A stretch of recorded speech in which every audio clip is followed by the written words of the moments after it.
What is art? Art is history. What is art? That's a good question. This is Art Uncovered. Art is our collective cultural history. A weekly podcast that brings you interviews with an eclectic mix of artists and creators. Art is disappointing your parents. I'm your host, Kimberly. Hello, thanks for tuning in. So this week I'm going to bring to you all a wonderful conversation with the brilliant artist Karmel Sabri, who is a socially engaged Palestinian artist.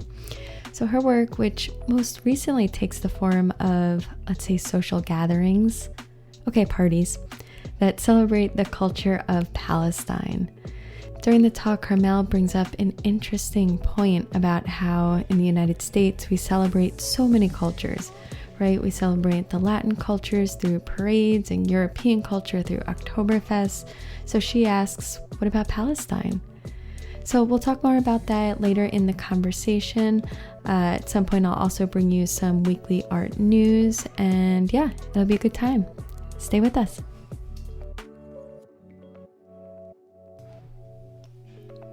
Actually, before you go, I just want to share a new feature with you all. If you make your way over to artuncoveredpodcast.com, you'll notice at the top of the page in the nav bar, there is a tab titled Music. So if you click on that link, you'll see a series of playlists. So what I'm doing is I'm organizing and creating and building some playlists that are made mostly, not exclusively, but mostly from music by emerging artists, and each playlist is based on a theme. So I have one playlist that I'm working on currently titled Art Words. Some that are up there now. There's a playlist on love and America and the feelings associated with turning 35. So yeah, if you're interested in listening to some of those playlists, make your way over to our website, artuncoveredpodcast.com. Okay. Now back to the episode. Karmel, how are you? Thanks for joining us this afternoon. Hi, Kimberly. I'm great. Thank you for having me. Oh, of course. So I just realized as I was calling your number and we were just trying to get our connection strong, you're calling me from the Netherlands, and that's super awesome. Can you tell me what you're doing there? Yeah, so I moved to Amsterdam to do my master's degree at the Sandberg Institute.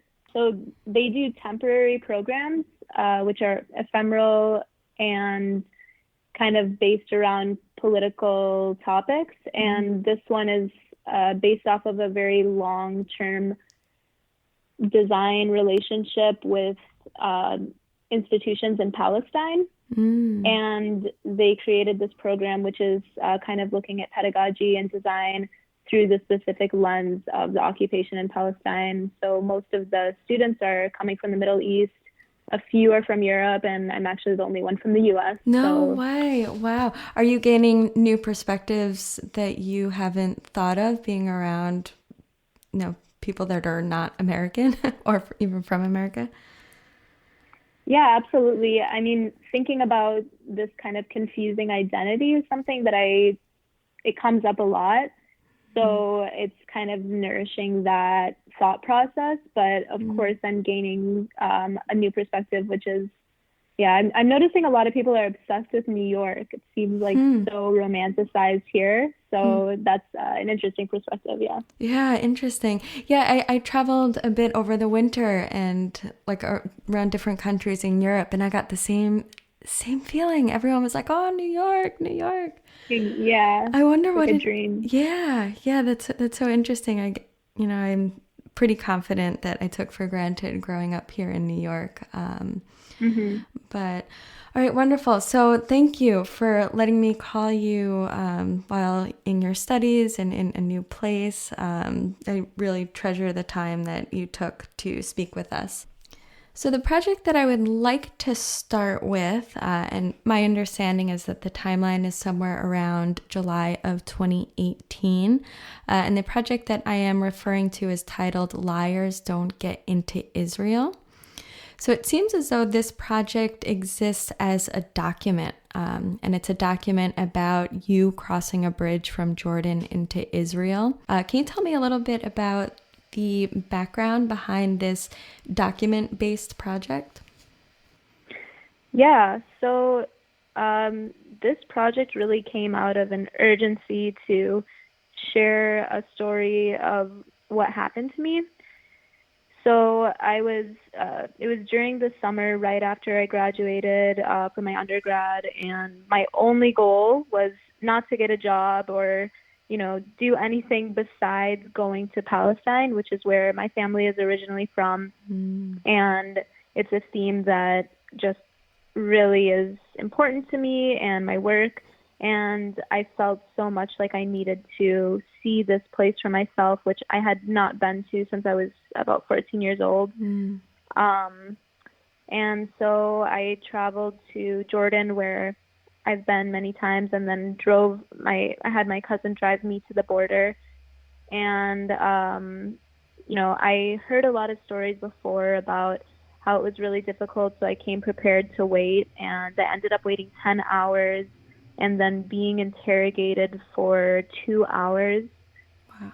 And eventually rejected and given a paper that basically states that because of my, non-compliance, I would not be allowed to enter for the next 5 years unless I have special circumstances, but basically long term for saying that you're not going to get in. What non-compliance in terms of what? Yeah, so their reasoning was that I didn't tell the truth. And this is like in the ironic. Interrogation process, you mean? Yeah, during the interrogation process. Okay, what kind of questions did they ask you, if you don't mind me asking?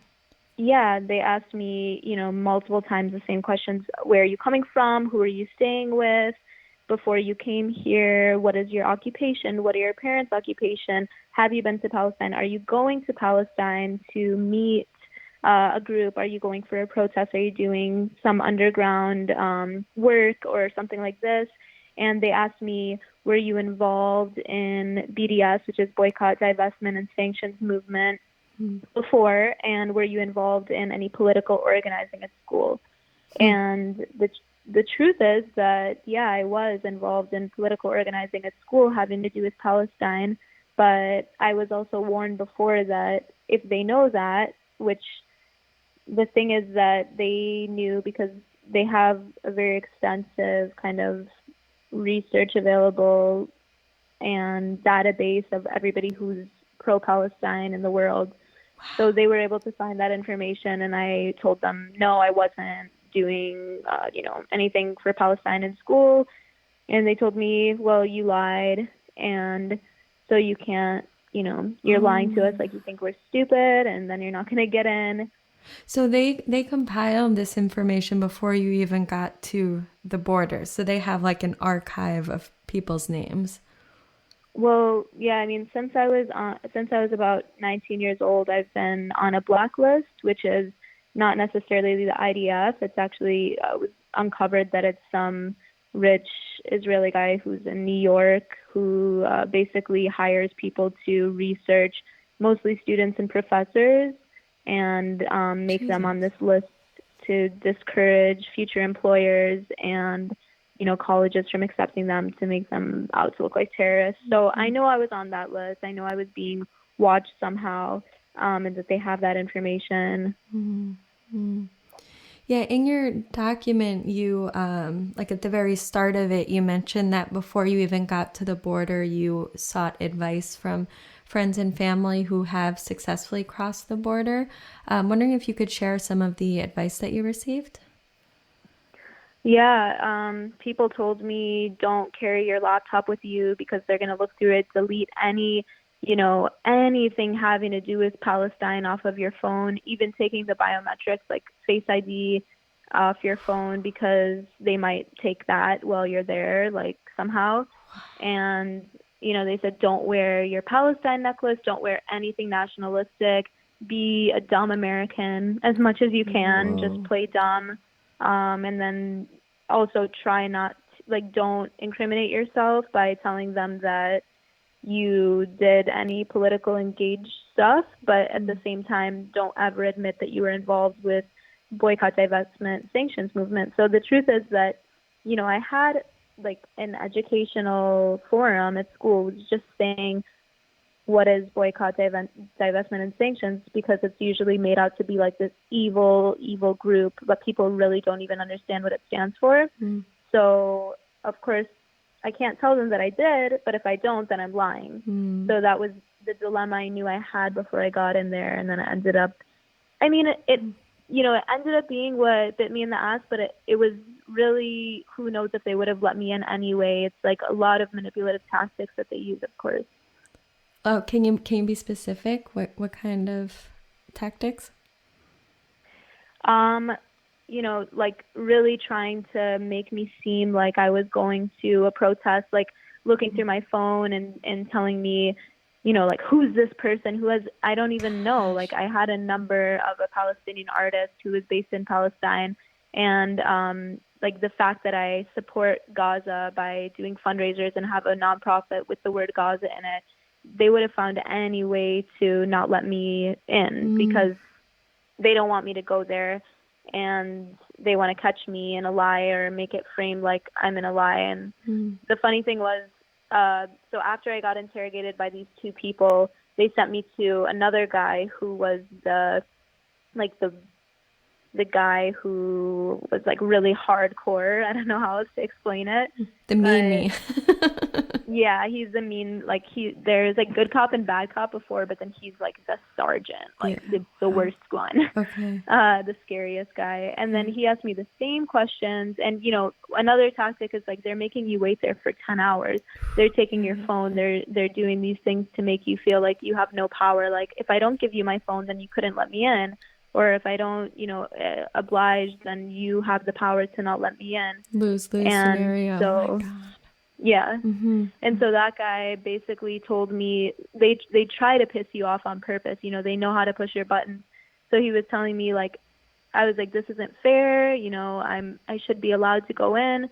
This is my country. And he was like, no, it's not your country. Like, your country is the U.S. And if I had to go to the U.S., they would ask me the same thing. Like, I would have to follow your rules. And I was like, listen, dude, I finally broke down and messed up big time. And I was like, listen, you have a right to be here. I understand your family has been here for a while, and that's fine. You can enjoy this land. But it was originally, my family has been here longer than yours. Whoa. And he was like, all right, you're not getting in. That was it. Yeah. He pushed your button. Yeah, he did, and I pushed his back, and that was it. He was in the position of power. So you're still banned. You can't go into Palestine. I haven't tried. I have to go to the Israeli embassy, which would just be a grueling process. It's so humiliating and dehumanizing. But I will try again, of course, and I learned a lot from the experience. So. So can you tell me a bit about why you decided to use the format of a document to talk about this experience? Yeah, to be honest with you, a lot of it was about urgency and necessity. I needed to reflect and share this story, and the only thing that I had access to at that time, I was stuck in Jordan for 2 weeks for what would have been my trip to Palestine, and I had access to a printer and a laptop. And I was really thinking about the document that they gave me and kind of mocking that format. And thinking about that a lot. But also the urgency really came from, like, I felt like in that moment it was so important to share it, because although people can hear about Palestine all day, it felt like it made a bigger impact for people who knew me and knew me as this educated American, to have this experience, which is only being seen from a refugee or undocumented person. And for them, it's like, oh yeah, like, we are used to seeing these people be in positions of not having power. But for me, it was like, oh, you're American. How could they do that? You're American, Wow. So I felt like it was able to make a bigger impact, at least on my immediate circle. Did the original document have areas that were censored or highlighted? Because I noticed that you that your document had those kind of modifications? Yeah, I did block out like my passport number and then some information which was kind of sensitive. Okay. And I mean, I was playing around with that, but thinking about, this document in itself is incriminating. Like next time I go to Israel, and when I did go to Israel, I closed my Instagram, I closed my website, I closed my Facebook, everything. Wow. And like somebody out there, like I know that I'm being spied on for sure because there's so much evidence of it, and I've seen it in plain sight. I've had people fly from across the country to protest my events. But like, so I know I'm being surveilled for sure, and I know that like I made that document public, and there's some things that, for example, they may have gotten wrong, and if they knew, it would have been more incriminating. So I blocked them out, just to not disclose that information. So you just said that you know you're being surveilled. Do you find that you act different in everyday life, knowing that there may be cameras on you or microphones or any other recording device? I feel like I don't really, I think I have like a lack of, I think I have a little bit of a lack of care maybe, because I'm kind of like, I might have this like, somehow like an arrogance about me that I'm like, I feel like if it's the truth that I'm going to say it, or, I don't care. But obviously it's a privilege to be able to do that. But I do, like, I was just talking with my friend yesterday about how I never have a WhatsApp picture since that experience. And for years, I never had Face ID on my phone. Although my face is easy to find. It's not like a secret, but like, I don't want someone to look up my number and know that that's me by my WhatsApp face thing. So I just act in that way. But yeah. So a couple of minutes ago, Karmel, you mentioned that you did learn a lot from this experience that you can use when applying again to get into Israel. But I'm wondering if more broadly you learned anything about this experience. Yeah, absolutely. I mean, I feel like sometimes you have to kind of go through a really bad situation to feel, to understand what it feels like. And I felt like for years I was like preaching about how everything is unjust and all this, but I never realized how much privilege I had as an American citizen until I was, in that position of just completely being powerless and knowing what that felt like, being at the mercy of your oppressor. And in the same vein, I had a really amazing experience while I was just in the last second waiting, crying in the waiting room because I was so disappointed by this stranger who just gave me this amazing word of advice, which was that, some of the most important work that you have to do is going to be outside of Palestine. And that perspective was so valuable because it's true. Like, I was running towards the place where people want to leave so badly. And of course, that's so complicated and I have a right to want to go there. But in the same exact night, there was, kids were being shot in their homes, arrested, and just thinking about that perspective, Wow. Do you still want to go back or go there, I guess? Yeah, of course. Yeah. And actually a crazy side story is what brought me to New York is I was doing an internship with the UN just to kind of look more into this relationship between the US and Israel. And like my second day on the job, I was going with my boss to a talk she was giving, and I ran into that same guy. No way. He was sitting right next to me. The same guy who told me that happened to be right there next to me in New York. No shit. Yeah. Did you communicate with him? Did you be like, you changed my life? we were like, how do I know you? How do I know you? And then when we got down to it, we just started freaking out. I was like, wow. Dude, you were that last time you saw me, I was like crying in your arms at the border in Israel. Yeah, so that was incredible. But I also met so many amazing people from Palestine while I was working there. And I really feel like I would love to visit them so badly. So it makes me want to go even more. This is Art Uncovered. We'll be right back. Thanks again for tuning in, all.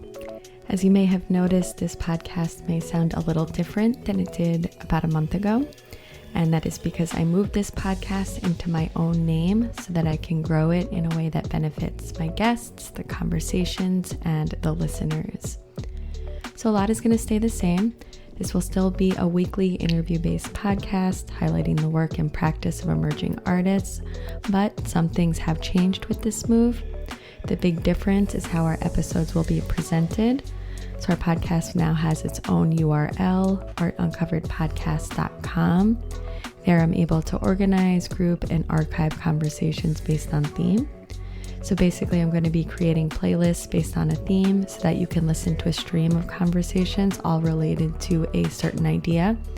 Those ideas will range from specified media to a common conceptual idea such as climate change, race and identity, family, etc. So you'll also notice on our website in the upper right hand corner a donate button. Since I'm running this podcast now on my own without the backing of a company, any donation will be graciously accepted. It will help ensure the continuation of this podcast, and it will also help fund special conversation episodes that will take the form of recorded panel discussions and live events. All that information and more is available on our website and also on our Instagram page at art_uncovered_podcast. Thanks for listening, thanks for following, and now back to the episode. Welcome back. Before the break, Karmel and I were talking about her document-based project, Liars Don't Get Into Israel. We'll pick up now with talking about her photography-based project, Trying to Get a Glimpse of the Homeland. Okay, so in this project titled Trying to Get a Glimpse of the Homeland, my understanding is that it exists as a collection of 35 millimeter photographs that you took while traveling with your father. It's interesting. It's so related to your other project. Like originally your plan was to tour with your father Palestinian territories, but you ended up not executing that original plan. Can you tell us why? Yeah, so we were planning this trip, and it was, again, just something that I really wanted to do. But during that time was when Trump called Israel the Embassy of Jerusalem, which resulted in a really big uprising and a lot of protests. And my dad is super traumatized from his experience in Palestine. They say men have more energy in their teens leading up to their 30s, and then after that they just kind of become tired. And I would say my dad is still has so much energy. He's such a fighter. But so I was really surprised to see him kind of give up on this. From what he heard from his friends, they were telling him don't even try. And especially with Karmel, it's going to be hard. They're not going to let you in, and you're just going to be humiliated. And I had not had the experience of being rejected at the border yet. So I was super ambitious and wanting to do it. But he was like, no, it's not the right time. I don't think we should. And he really couldn't handle that, it's a really sore spot for him. He was, terrorized as a child, tortured, thrown in prison, and all that. So he doesn't have the tolerance to deal with, what I dealt with, and waiting at 10 hours at the border. It's just not worth it for him. So he said, instead, we will go to Jordan and Lebanon, and we'll take a little trip around. And I'd been to Jordan a bunch before, but never to Lebanon. But this trip felt different because it just felt like the whole time I was just being reminded of how we are so close to Palestine, but we can't go. Oh my gosh. And even the first pictures of him was when we were flying over, Palestine, and he was pointing out this is my town, this is where we're from.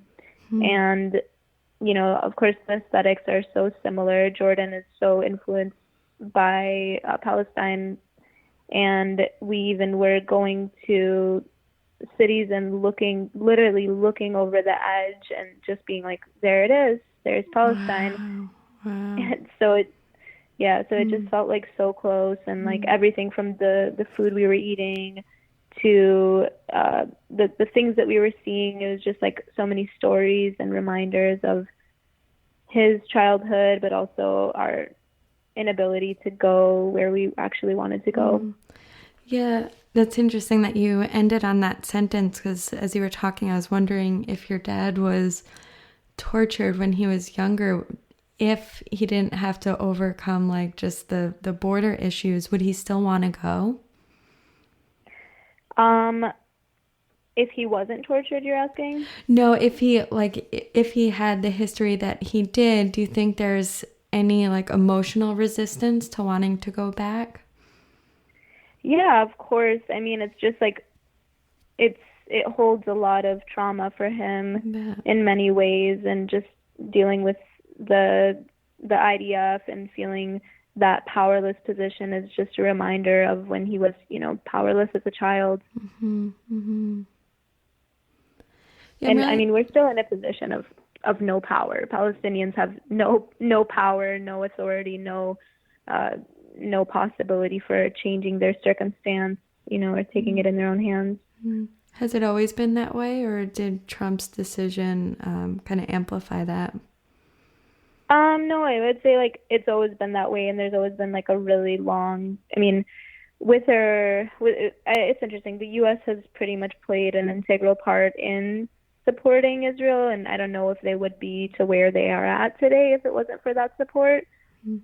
But since 1948, at least, it's been really hard for Palestinians to reclaim any power. Can you tell me a little bit about the style of the photographs? Because I think one of the reasons I'm so drawn to them is that they seem so honest, almost just like any family vacation snapshots that you would find in any family's photo album. Yeah, I mean, I would say that's exactly on point. Like, I feel like a lot of my art, I really come at it from a naive perspective, and somehow that serves me because I'm not a professional photographer, and I'd never, considered the format of the work that I made for a Special Relationship, but it just feels like, art is the language that I have to tell these stories in, and it's really a lot of times what's accessible to me. And I mean, I love 35 millimeter because it's aesthetically, it's nostalgic for me, of course. Like, my mom took all pictures of me as a child on 35 millimeter, and I love the surprise about it, But it really was me just naturally feeling like this is a moment that needs to be captured, or this is something that feels important. And then afterwards, looking at them, putting them together, it was just telling me that story.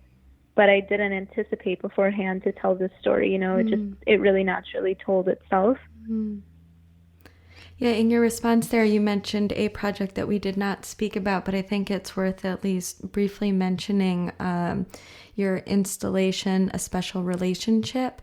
And I think that's really interesting to talk to, even just formally speaking, because unlike Liars Don't Get Into Israel and trying to get a glimpse of the homeland, it does seem very carefully considered in terms of the aesthetics. So in this project, you created an installation in which all of the walls were covered with this carefully created pattern that you made. I'm wondering if you could maybe tell me how that experience of carefully crafting the work and the viewer's experience, how was that for you? Yeah, I mean, as far as format goes, this is really matching what my most desired format would be, because I really think a lot about space and creating atmosphere and environment, and also design. And so I super enjoyed making this project because of all that careful consideration and the experience that was being created out of it. Yeah, can you tell me a little bit about, especially the wallpaper pattern? Because, you know, I wasn't there in person, but just visually looking at the documentation, it seems like so encompassing. Like every wall is filled with, or I guess a better word to use is covered with this black and white pattern. So I could see it as being disorienting. Yeah, what is that pattern that you created for that? Yeah, so it's the pattern is really thinking about Edward Said's theory of Orientalism, which is essentially like the West projecting on the East what their perception of them is. And so at first glance, it seems like a very typical Oriental pattern. And it was kind of like, it was definitely referencing like Ottoman tiles. But then if you take a closer look at it, you can see weapons. Like there's a gun in there, a bulldozer, a slingshot, and then also the Dome of the Rock. So it's really telling the story of the U.S. intervention and Israel occupation of Palestine. And that's, I mean, it's very disorienting and it's very deceiving. At that's first, a good word to use. Yeah, that's a really good word to use.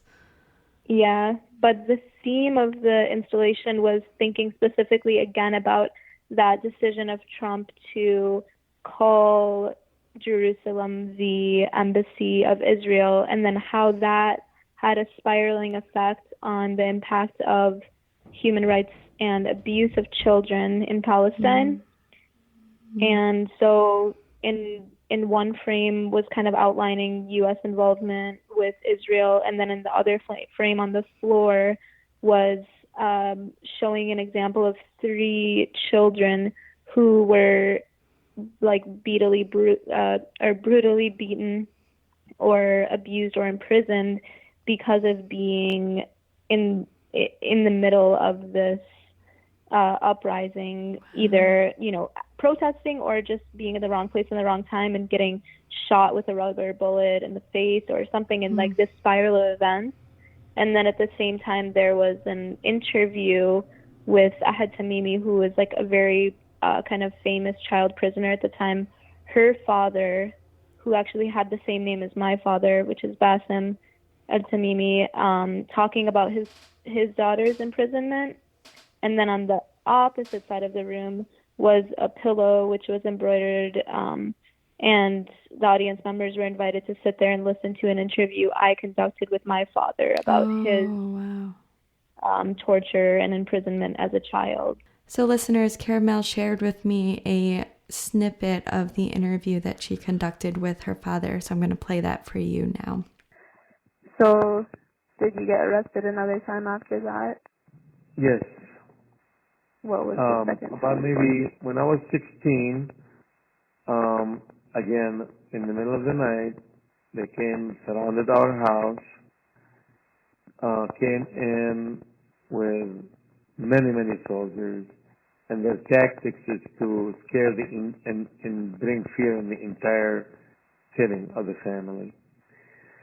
So they came in and went through all our stuff in the house, throwing things on the ground, pretending they're looking for something, but they're really not looking for anything except disturbance and showing their presence.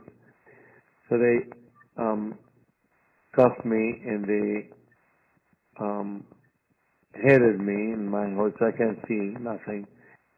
Then They blindfolded you? Blindfolded me, thank you. Yeah. Then they put me on the front of the tank,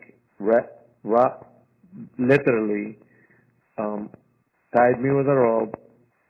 It was very, very, very, very cold, and they drove away. So you could imagine how my body's feeling and how I had, and still from that day, I still have like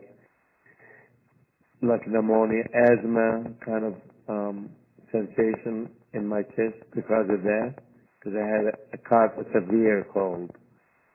And they had me in jail for 45 days, solitary isolation, interrogation, including shocks with electric electric mechanism. I remember I was blindfolded against the wall, and while I was up for hours, one guy came and hit me right into the nose. I was severely bleeding. Of course, nobody cares. What was that experience like, having your father be so open with you? Is it something that he, like, was that a new experience for you, hearing him talk about his past? Yeah, it was. I only ever heard about it from like family members who mentioned it in passing to me. And I didn't really give him a warning at all. He was like at work, and I told him I have to interview for something. But me and my dad have a really like trusting and friendly, we're like really good friends relationship. So he was willing to share, and I think in a way it was like therapeutic for him, and he felt very passionate about it. And him and my uncle came to the installation, who were both really, just so traumatized from that experience. Wow. And they were able to take it in, and that felt really important to me, because I think a lot about them in making work. Like if they couldn't come and understand it, then for me it's not worth doing. So Karmel, while you were creating all of those projects that we just mentioned, you were also running a nonprofit titled Dear Gaza, which is the longest ongoing project that you have taken on. I'm wondering if you could tell us a bit about it. Yeah. So the block party was the original kind of spark thing, which started it all. And it was a response to the 2014 war in the Gaza Strip, which was 55 days of just straight bombing. And that was kind of my entrance into being super engaged in the Palestinian cause. Mm-hmm. And I was just feeling frustrated with, 1 year later, nobody cares. And I know this is how trends work. Social media just moves so fast, and people are on to the next thing. And I've always loved event planning, and I've loved hosting parties. And I felt like all of a sudden I had a breakthrough moment of like, I don't need to continue to exist in this misery and this depression of the state of my country. And, my family is also like so traumatized that they're not motivated by seeing these horrific pictures and hearing terrible news all the time. And, there is no representation. I never understood what Palestine meant to be, what it meant to be Palestinian or even Arab growing up in Minnesota. So I was like, okay, let's do this block party. And so cool. Yeah. And at first I was kind of coming at it from a very political kind of lens, or like a overtly political, perspective. But then I felt like as each year went on, I felt like, no, I really want to focus more on the culture, focus on the food, focus on the music, the dancing, and just create this platform. So it felt like every year it was getting better and better, and we were getting artists who understood what this platform means and shaping, like creating a dance specifically for it, or a rap, or a menu, even a food menu for this event. And like, it was the first time people were seeing Palestine in a way that was like, not so this polarizing or complicated issue. It was just that they saw this cool party happening, and they wanted to be a part of it. And, people can't really be mad at a party. Wow. They just, so we always had a good response to it, and it felt super powerful in that way. And it was really bittersweet for it to end this year, but I just feel like it was a good timing. And with COVID and everything, it had to take a break, and also I had to take a break as well. So was COVID the trigger for ending it, or was it naturally coming to an end anyway? Yeah, actually I had already had like a conversation with the board about it 1 year before. Like I always felt like I needed to move to a more national or even international thing, like perspective, and take it out of the context. Like it felt like even while I was doing it, like it was a prototype, like there was something else coming. And then, I got accepted to grad school, COVID, it felt like the universe was telling me, okay, stop now. And so it just came to a natural end, I feel like, for many reasons. And have you started the process of either like changing its form or expanding it to an international platform? Like, I guess, what have you learned from that experience that you're now putting into your own practice or research in school? I would say I learned that I want to step away from the nonprofit and actually move into for-profit. I think that there's more possibilities for cultivating power and your own power by making monetary wealth off of your project and being able to kind of support your own.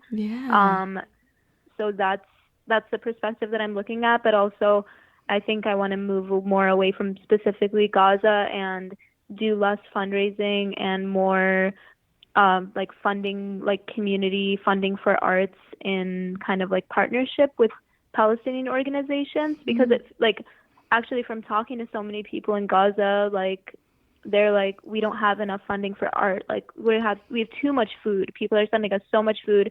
Like, and I was always sending medical aid, but I think just more focused, but also I have like a frame of wanting to bring these parties all over, and I think it needs me to take this time to develop, like to make the connections for a proper team, the structure, and then also just taking these 2 years of grad school to learn what I'm supposed to learn, whatever that is.